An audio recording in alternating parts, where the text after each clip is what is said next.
महाविकास आघाडीचं सरकार कोसळतंय म्हणजे ज्यावेळेस शिंदे साहेबांनी बंड पुकारला त्यानंतरनं आपण महायुतीत गेलं पाहिजे, आपल्याला सत्तेशिवाय पर्याय नाही हे आम्ही सांगायला ज्यावेळेला अजितदादांकडे गेलो त्यावेळेला दादांनी सांगितलं की तुम्ही आदरणीय पवार साहेबांची संमती आणा. आम्हाला पवार साहेबांनी संमती नाही दिली. त्यावेळेला आम्ही पवार साहेबांकडे संमती आणायला गेलो, पवार साहेबांची चर्चा करायला गेलो. त्याचं लिडिंग कोण करत होतं? 1 नंबरला रोहित दादा पवार आणि 2 नंबरला सुनील शेळके.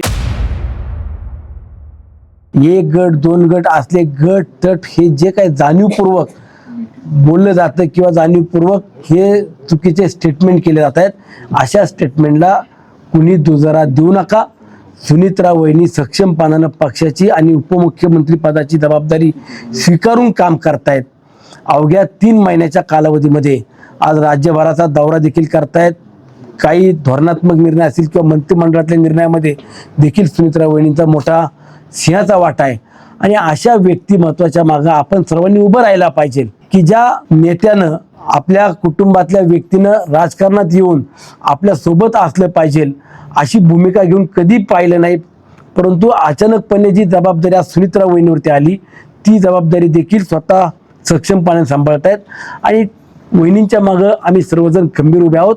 विरोधी मंडळींना देखील सांगतो की आपण जाणीवपूर्वक अशा नेत्याच्या किंवा एका महिला भगिनीची अपमानास्पद किंवा कुठंतरी त्यांना कमी लेखण्याचं काम करू नये. हो, रोहित दादा पवार हे आता आमच्या राष्ट्रवादी काँग्रेस पक्षाचे राष्ट्रीय प्रवक्ते झाले पाहिजे अशी मी मागणी आता आमच्या पक्षाच्या नेत्यांकडे देखील करणार आहे की जे सातत्यानं वेगवेगळ्या भविष्यवाण्या करत असतात, कुणाला कुठली पदे द्यायची कुणाची काढून घ्यायची हे देखील सांगत असतात.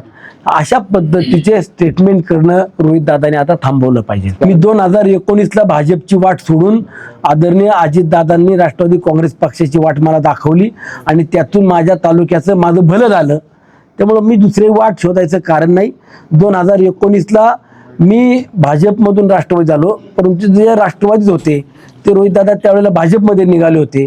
त्यानंतर 2022ला महाविकास आघाडीचं सरकार कोसळतंय म्हणजे ज्यावेळेस शिंदे साहेबांनी बंड पुकारला त्यानंतरनं आपण महायुतीत गेलं पाहिजे, आपल्याला सत्तेशिवाय पर्याय नाही हे आम्ही सांगायला ज्यावेळेला अजितदादांकडे गेलो त्यावेळेला दादांनी सांगितलं की तुम्ही आदरणीय पवार साहेबांची संमती आणा. आम्हाला पवार साहेबांनी संमती नाही दिली. त्यावेळेला आम्ही पवार साहेबांकडे संमती आणायला गेलो, पवार साहेबांची चर्चा करायला गेलो की साहेब आम्हाला महायुतीत गेलं पाहिजे, भाजप सोबत गेलं पाहिजे, आता पर्याय नाही. तर त्याचं लिडिंग कोण करत होतं? 1 नंबरला रोहित दादा पवार आणि 2 नंबरला सुनील शेळके. त्यामुळे भाजपमध्ये कोण कोण जाण्याचा प्रयत्न करत होते, किती वेळा जायचा प्रयत्न केला हे आता सगळं मला वाटते सांगायची आवश्यकता राहिलेली नाहीये.